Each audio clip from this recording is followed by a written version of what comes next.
know, there's run-on sentences and all. Okay, I'm seeing it here. So has Abat, because I know Abat just plays like Roy and we're seeing the Roy. Roy versus Abat is definitely a sortie specialist, the best Roy in the state for sure. Also, really good at Crom, really good at Cloud. Yeah. But we'll see here. Actually, been playing a little bit of Joker recently, which I think is hilarious. I don't think that'll come out here though. Roy versus PT is typically Roy favorite, I think. It's interesting because I imagine the Ivysaur games of course probably favor and Ivysaur especially has good neutral control and can force Roy to approach at a less favorable angles. But I feel like it's Abat's punish games and he's probably gonna carry here. Unfortunately, I think Pharaoh just hasn't. So far, Pharaoh's kind of struggling to just get the swirl combos.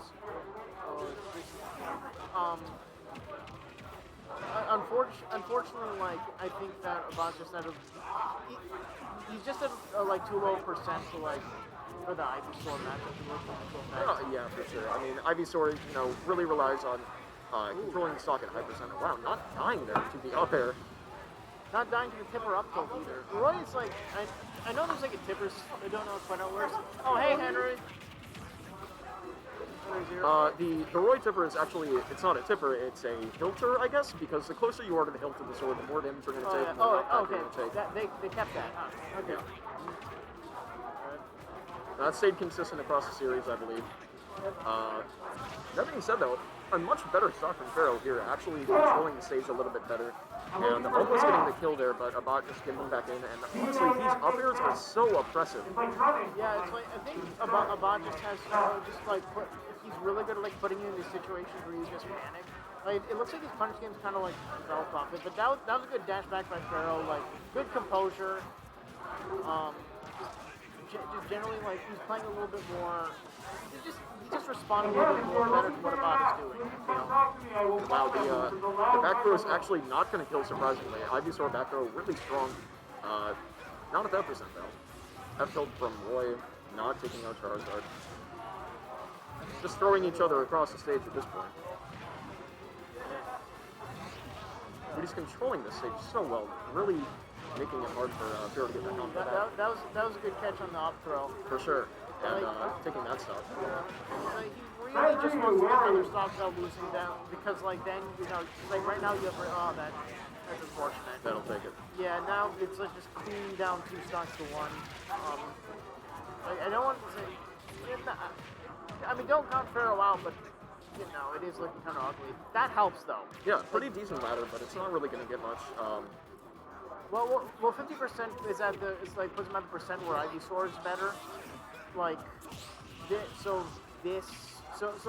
That's why that was a big find. I kind of expect him to go for an up B there. Yeah, I'm not sure what the thinking is from either of these players right now. One thing I did want to mention is that you could see there at the start of almost every single stock, Abat's going to go for that low-angled side B. Actually, just really powering through, because a lot of people, what they'll do, because if you didn't know, Roy's side B is actually transcendent. So if they just run at you, if they hold board, I mean, it's a free, 40%. And actually just running off at the fair, they're going to take that game. Yeah, he didn't do that all. He saved that for one last mix-up, and it worked really well. Yeah, he didn't bring that out the entire game, only running off there. This is one of the reasons Abat's so good. He just breaks out something you don't expect. There we go. Score's updated. Now Pharaoh knows my pain and suffering. Who is that?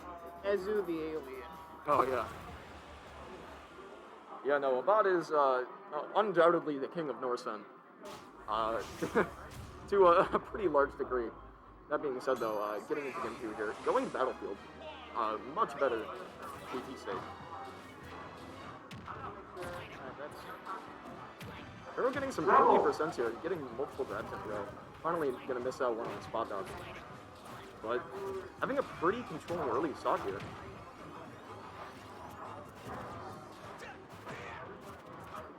Finally taking some percent, but really we're seeing a lot of interaction from these two players. Really just going at each other. Roy, obviously, he's looking for as much damage as he can rack up to kill early. It was interesting to me that like Pharaoh decided to stay Squirtle like throughout the entirety of that. Maybe it just like the matchup better.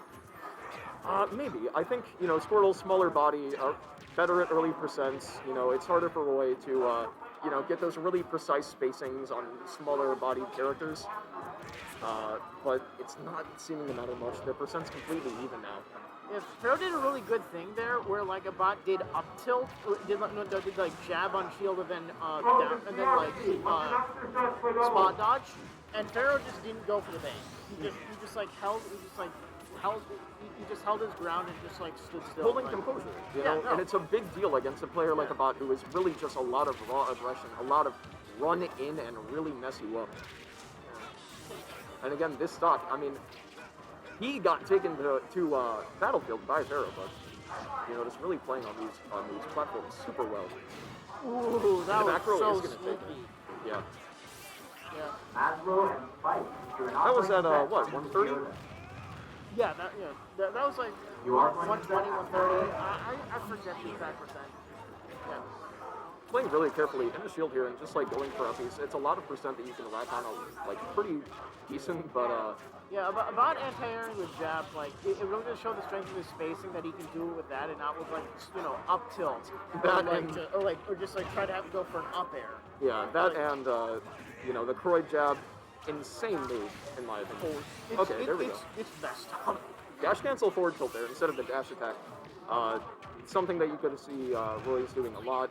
The F tilt, kills at later percents for sure, but is a lot safer. And if you space it well, it really is harder to punish with a lot of slower characters. Yeah, Abat using the up B is kind of like to catch Squirtle, like because Squirtle's hitbox is low, so like some stuff like he can sneak underneath them, right? Mm-hmm. Like forward tilt, for example, just like goes above. So like it's a little bit harder to hit him because like Squirtle will just go underneath. But the up B like starts low, so he can just use that to stave off the aggression. For sure. That being said, Pharaoh actually doing pretty well on his last stop here. Had full control of the stage for about a solid 15-20 seconds, but now that Abat's back down, that up air from this guy is so scary. The forward throw is going to take it at 141. And this is entirely doable. This is not that hard. No, this is comeback city if Pharaoh really clutches up here. We're going to see it here. Seeing the Squirtle. Just trying to rack up early percents. Ivysaur to tether back to the stage. Pretty smart way to recover. Ooh, especially at high percent. Did he not get the right hitbox? No, he did unfortunately get the wrong hitbox on that there. That's one more chance. Pharaoh's got one more chance here. It starts having a harder time connecting after about, I think, 95% with Roy. 95, not 105. Because you can start getting those sour spot goals instead.